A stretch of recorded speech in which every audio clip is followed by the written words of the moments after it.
Icon star Allu Arjun మంగళవారం ఉదయం బేగంపేట కిమ్స్ ఆస్పత్రికి వెళ్లారు. సంధ్యా థియేటర్ ఘటనలో గాయపడ్డ శ్రీతేజ్ను పరామర్శించారు.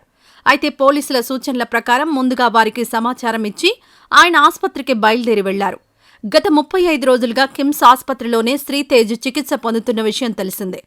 పోలీసుల అనుమతితో అల్లు అర్జున్ కిమ్స్ ఆస్పత్రికొచ్చారు. ఈ క్రమంలో కిమ్స్ వద్ద భారీగా పోలీసులు మోహరించారు.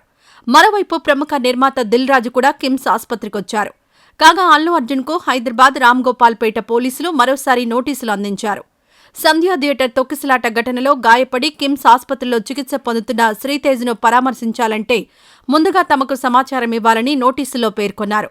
బాలుణ్ణి చూసేందుకు ఎప్పుడు రావాలనుకున్నా ముందుగానే ఇన్ఫర్మేషన్ ఇవ్వాలని, ఆ తర్వాత మాత్రమే అక్కడికి వెళ్లాలని సూచించారు.